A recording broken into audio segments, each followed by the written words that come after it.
محمدا رسول الله. Di ayat 10 itu faqultu astaghfiru rabbakum innahu kana ghaffara. Di lisan Nabi Nuh alaihissalam sudah diajarkan ya, sejak eranya Nabi Nuh alaihissalam bahwa orang-orang yang berbuat salah itu ya diingatkan potensinya. Ada rahmat Allah Subhanahu wa taala untuk memperbaiki kesalahannya sehingga menjadi saleh. Ya, ini satu fitrah. Jadi di setiap era itu selalu percikan rahmat Allah itu diberikan kepada setiap hamba yang melalui utusan-utusan Allah. Di era-eranya ada rasul ya, ada nabi, kemudian rasul nabi berhenti ya dengan hadirnya Nabi Muhammad SAW dan wafatnya beliau, selesai era kenabian, selesai era kerasulan, maka semua petunjuk-petunjuk yang telah sempurna itu diteruskan oleh sahabat beliau dari kalangan ulama. Nanti kalangan ulama ini mengajarkan kepada ulama di generasi selanjutnya, di tabi'in, tabi'ut tabi'un, sampai kemudian kepada kita. Ya, ini pakemnya sudah ada.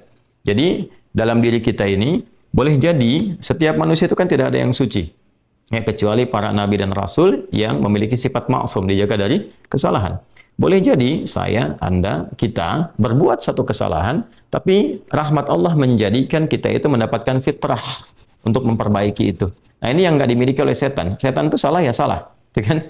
Salah ya salah. Jadi ketika dia berusaha untuk mendapatkan rahmat Allah pun dengan taubat itu selalu terhambat dengan kesombongannya, istakbar itu.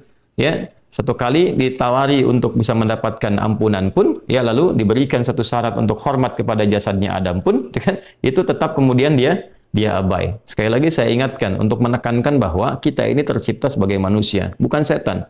Ya, sepanjang kita menyadari kita manusia dan berbuat salah, maka aktifkan sinyal taubat itu. Ya, sejak di era sebelumnya, bahkan di era Nabi Adam alaihissalam turun ke muka bumi, kemudian juga berkeluarga, ya risalah-risalah tentang taubat itu selalu kemudian disampaikan. Nah, di era Nabi Nuh alaihissalam, Rasul pertama. Jadi kalau Adam itu Nabi yang pertama, Nuh alaihissalam Rasul yang pertama. Umatnya salah. Maka dengan kasih Allah Subhanahu wa taala diturunkanlah kemudian pengingat.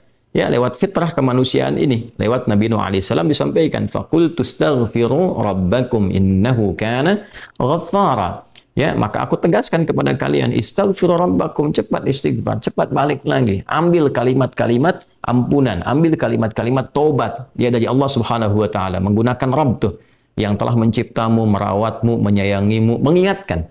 Jadi Rabb itu ada nilai-nilai rububiyah di dalamnya. Ya, ada sifat-sifat rububiyah. Ya, bukan sekedar mencipta, tapi juga merawat, memberikan perhatian, memberikan kebutuhan.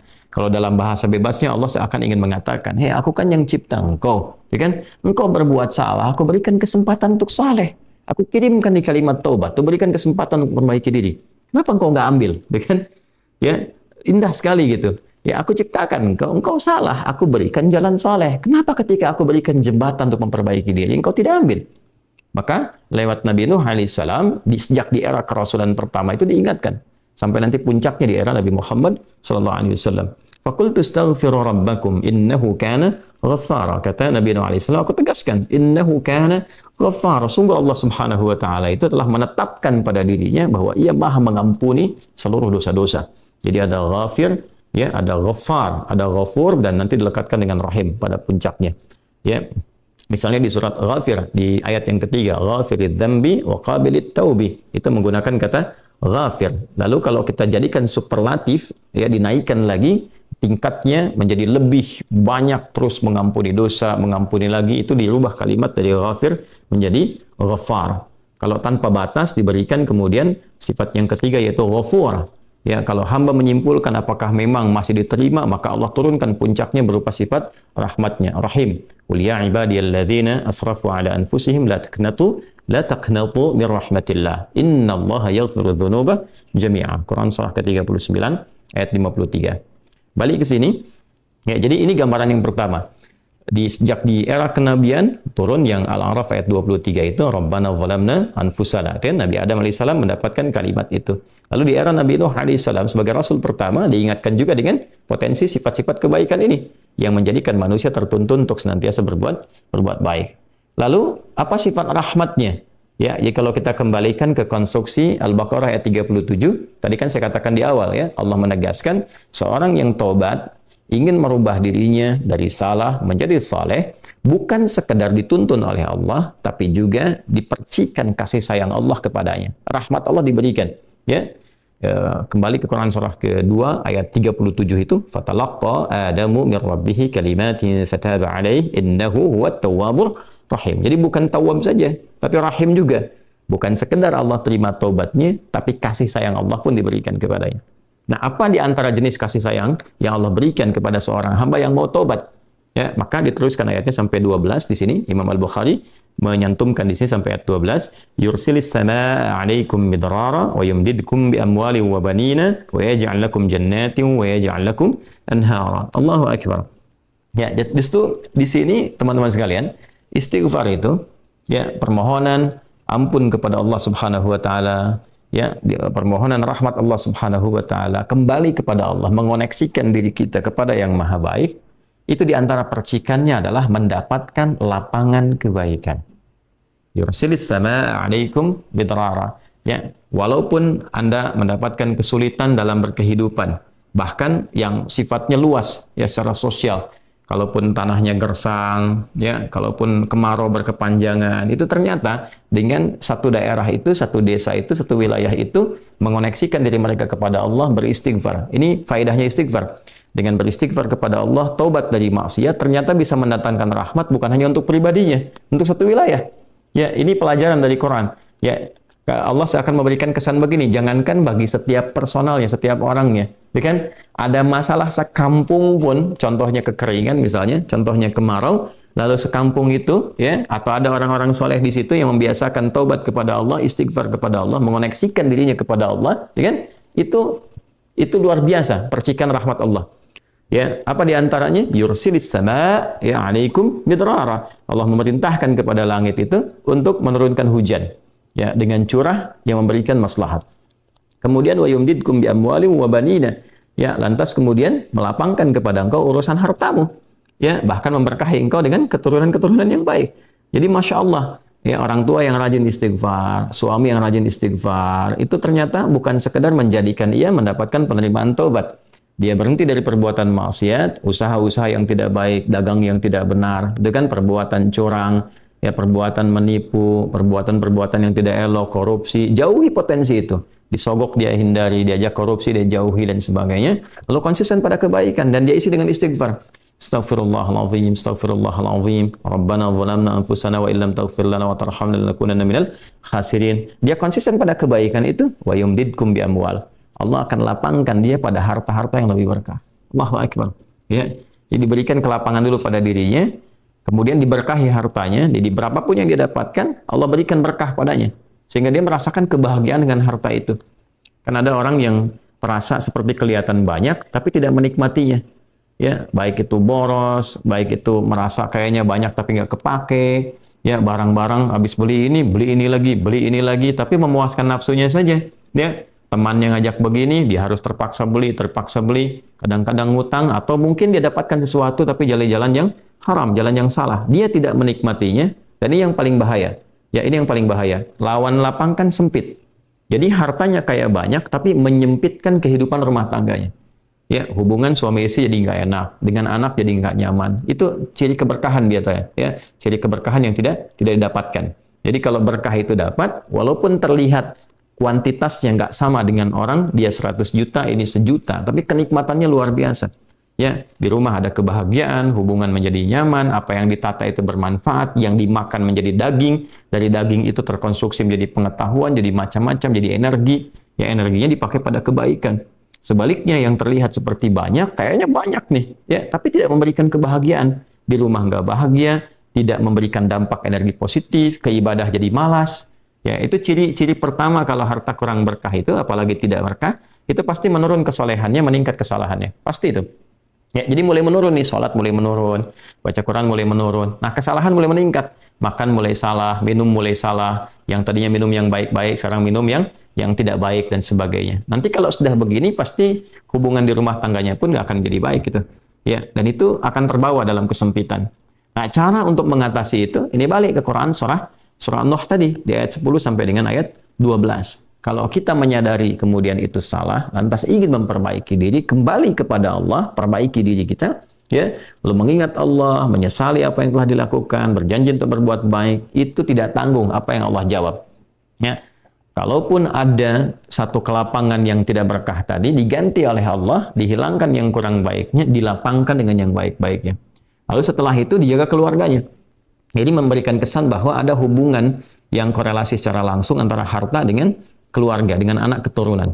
Jadi hati-hati, saya ingatkan kepada para ayah, pada saya pribadi dan kita semua, jangan sampai membawa yang haram ke rumah. Sekali lagi, jangan sampai membawa yang haram ke rumah. Jadi kalau istri sudah memasak itu di dapur, menjadi makanan, dikonsumsi oleh anak-anak jadi daging, ya, dikonsumsi jadi daging nih, itu jadi karakter. Ya itu sudah fitrah, sudah umum begitu. Jadi kalau dia baik, akan membentuk kebaikan. Kalau nggak baik, akan merubah ya, pada keburukan. Kontrolnya susah di situ. Ya, sangat sulit sekali. Nah, caranya tadi kembali kepada Allah, tinggalkan yang kurang baik tadi, nanti Allah rubah. Ya, cara dia mendapatkan harta itu, walaupun awalnya terlihat nggak nyaman, karena kan merubah diri, mengeluarkan yang kotor dulu. Ya, ya kalau terlalu banyak kotoran, mandi kan ya agak cukup pekat tuh mandinya, bersihkan lagi, terasa nggak seperti biasa. Tapi setelah dibersihkan semua jadi enak kan? Nah itulah agama begitu, dibersihkan yang kotor itu kayaknya awalnya nggak enak, tapi kemudian hati menjadi lapang. Yang diberikan kelapangan hati dulu. Ya begitu hatinya lapang, baru nanti Allah buka jalan. Ya setelah hatinya lapang, bagus, dan dinilai baik ini punya kemampuan untuk bertindak dan mengelola apa yang didapatkan, dilapangkanlah rezekinya. Karena dia sudah dinilai pandai untuk mengelolanya. Setelah itu diperbaiki keturunannya. Ya. وَبَنِينَ وَيَجْعَلْ لَكُمْ جَنَّاتٍ وَيَجْعَلْ لَكُمْ أَنْهَارًا. Bahkan setelah itu dibikin kaya lebih dari sebelumnya. Ya asetnya ditambah lagi, diberikan kenikmatan hidup, ya sampai dijaga hingga kembali kepada Allah Subhanahu wa taala. Itu faidah istighfar. Jadi kalau kita biasakan bertekad, berniat memperbaiki diri dari yang salah menjadi baik, itu Allah sudah berikan motivasi. Aku bukan hanya terima taubatmu, tapi aku rubah keadaan hidupmu lebih istimewa, lebih mahal nilainya dibandingkan dengan keadaan sebelumnya yang terlihat seperti fata morgana. Kemudian dikuatkan dengan Quran surah ketiga Ali Imran ayat 135 ya. Di sini disampaikan Allah Subhanahu wa taala berfirman, A'udzubillahi minasyaitonir rajim. Bismillahirrahmanirrahim. Walladzina idza fa'alu fahishatan aw zalamu anfusahum ini dzakarullaha fastaghfaru lidzunubihim wa may yaghfiru dzunuba illa Allah wa lam yusirru ala ma fa'alu wa hum ya'lamun. Di highlight di sini di firman Allah Subhanahu wa taala, dzakarullaha fastaghfaru lidzunubihim. Ya, yaitu orang-orang yang mendapatkan rahmat Allah Subhanahu wa taala itu. Jadi ini korelasinya dengan ayat 133. Jadi ayat 133 itu Allah Subhanahu wa taala berjanji bagi orang-orang yang menyegerakan istighfar. Jadi ingat dosa hari ini nih. Sekarang misalnya malam nih, kita ingat ada dosa yang dikerjakan. Lantas ketika ingat itu istighfar.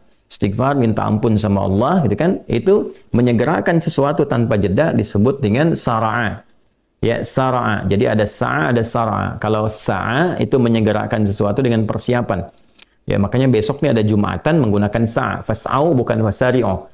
Ya, ya ayyuhalladzina amanu idza nudiya lis-salati min yaumil jumu'ati fas'au bukan fasari'u. Fas'au itu Quran surah Al-Jumu'ah. Ya, Al-Jumu'ah di ayat yang keberapa? Ayat 9, kan? Allah menyampaikan fas'au ila dzikrillah. Bersegera, tapi siap-siap dulu. Mandi dulu, pakai wangian dulu dan seterusnya. Tapi kalau dia bersegera cepat, nyaris tanpa jeda, itu menggunakan sarah. Sehingga guru-guru mengatakan bisurah, cepat, nggak usah banyak jedanya, ya kan? Nah, di Ali Imran ayat 133 Allah berfirman, wasari'u ila maghfiratin min rabbikum. Kalau engkau merasa ada salah, bergegas, jangan tunda-tunda. Ya ingat malam ini, jangan tunda besok. Gimana kalau kemudian tengah malam meninggal? Ya segera istighfari. Nah orang yang menyegerakan istighfar saat ingat kesalahan, apa yang didapatkan? Wa jannatin arduha as-samawati wal ardu uiddat lil muttaqin. Maka orang ini akan diberi harapan oleh Allah, ya diperkenankan untuk memohon, bahkan ketika pulang disiapkan surga untuknya seluas langit dan bumi. Dan itu bagian dari sifat takwa. Jadi takwa itu bukan sekedar amar ma'ruf. Saat Anda ingat sholat, Anda ingat puasa, ingat baca Quran. Tapi takwa juga ada bagiannya nahi mungkar. Saat Anda ingat salah, lalu Anda taubat. Ya, saat Anda ingat salah, Anda pengen jadi soleh. Saat Anda ingat maksiat, Anda ingin taubat. Itu bagian dari takwa. Nah, bagaimana kemudian cara mengimplementasikan itu semua? Nah, ini poinnya.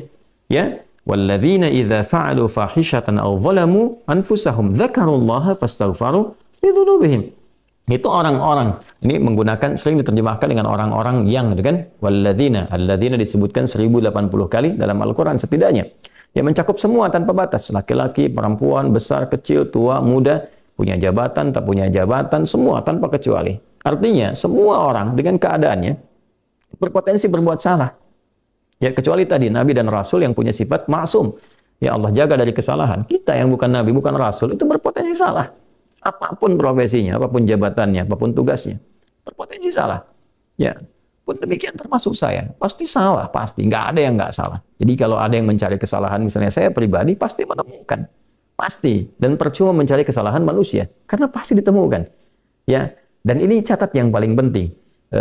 Hindari mencari-cari kesalahan itu karena kita tidak tahu bahwa mungkin ketika seorang divonis salah itu dia sudah mengistighfari, sudah mentaubatinya. Ini poin besarnya. Hati-hati gitu ya, hati-hati. Karena itu Nabi selalu menganjurkan mencari kebaikan orang, menyebutkan, meneladaninya, alih-alih mencari kesalahan seseorang. Ya kenapa? Karena pasti ditemukan. Tapi yang tidak pasti itu, kita nggak bisa memastikan orang itu sudah taubat atau belum. Yang paling bahaya adalah mencela orang, mencari kesalahan orang, mencaci orang yang sudah dia taubat dan taubatnya diterima orang, diterima Allah Subhanahu wa taala. Hati-hati ya, mencari kesalahan orang, mencela orang, ya kan? Yang dia sudah mentaubati kesalahannya dan taubatnya diterima oleh Allah Subhanahu wa taala. Allahu akbar. Itu azim, itu hati-hati ya. Ya, sesuatu yang besar sekali dosanya di sisi Allah Subhanahu wa taala. Nah, ini kembali ke sini ketika seseorang dia sadar berbuat salah, dia salah. Alladzina, semua orang potensi salah. Ya, idza fa'alu fahisyah, ketika dia berbuat fahisyah. Ya, fahisyah itu pernah saya sampaikan ya, turunannya nanti fahsya namanya. Jadi sifat kesalahan yang muncul dari syahwat. Ya, mohon maaf, zina, pornografi, porno aksi, kata-kata jorok, kata-kata kotor dengan semua bentuknya. Baik itu di media sosial, digital ataupun juga di praktikal yang nampak secara fisik misalnya, itu jelas salah. Jelas dosa. Ya, al-zalamu anfusahum, atau bentuk mungkar, menempatkan suatu bukan pada tempatnya. Ya, mohon maaf, ya, mencuri, merampok, membunuh, ya, korupsi, hoax dan sebagainya, itu zalim, perbuatan zalim. Nah, saat seseorang berpotensi salah, ya, dari fahsya dan mungkarnya, dia berbuat perbuatan dari dorongan syahwatnya atau mungkar dari keinginan nafsu perut dan akalnya, dia berbuat yang salah, lalu zakarullah, dia ingat Allah. Nah, ini poinnya. Ini menarik sekali nih. Ini menarik sekali. Kok lanjutan ayatnya zakarullah?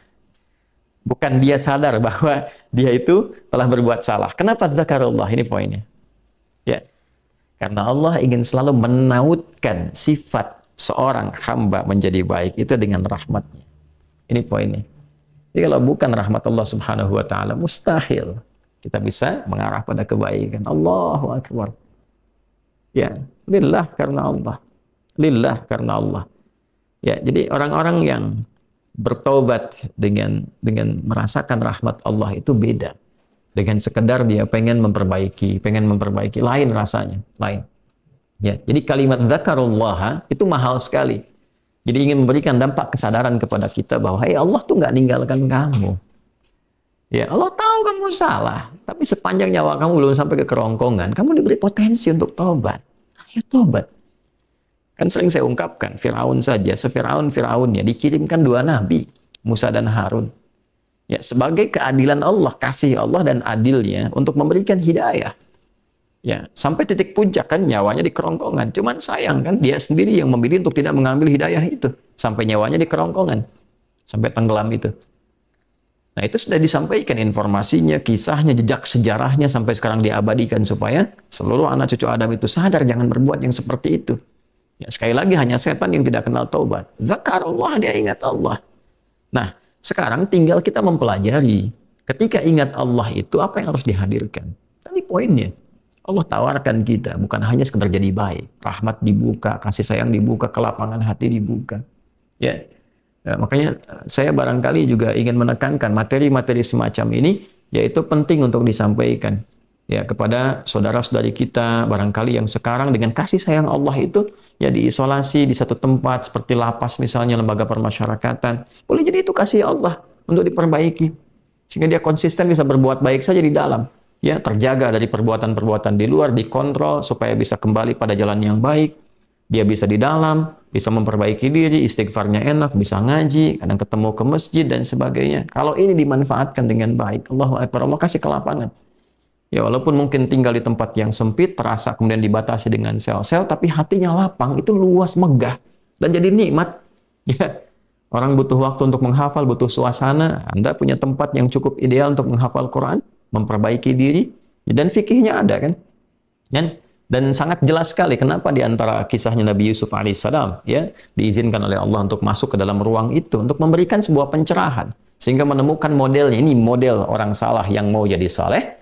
Bahkan setelah itu dia keluar dan diangkat jadi pembantunya raja kan pada masa itu, asisten rumah tangganya raja. Naik gitu dari sosok yang salah ya, kemudian dia tobat mengambil petunjuk dari Nabi Yusuf alaihissalam, dia berubah jadi orang hebat setelah itu. Ya, jadi asisten rumah tangganya raja. Itu luar biasa gitu. Ya, tapi yang memilih kemudian untuk jalan-jalan keburukan tetap bertahan di dalamnya selesai gitu. Ya, ini tawaran sesuatu yang indah ya. Bahkan ada juga yang terakhir ini yang paling luar biasa. Orang yang sudah mendapatkan ancaman hukuman ya sampai kemudian juga mengakhiri kehidupannya, tapi dia mau bertobat. Ya. Maka dia bisa mengakhiri kehidupannya itu dengan apa yang telah ditetapkan misalnya. Kan kita nggak tahu garis takdir itu bagaimana. Ya, wallahu alam, tiba kemudian manusia memberikan hukuman, tapi Allah dengan kehendaknya merubah itu semua, bisa berubah. Ya, tapi kemudian kalau itu bersamaan dengan takdir yang telah Allah tetapkan, dia menjadi baik. Jadi di Islam itu selalu ada solusi. Selalu ada solusi dan pedomannya mengantarkan pada kebahagiaan. Itu poin tertingginya.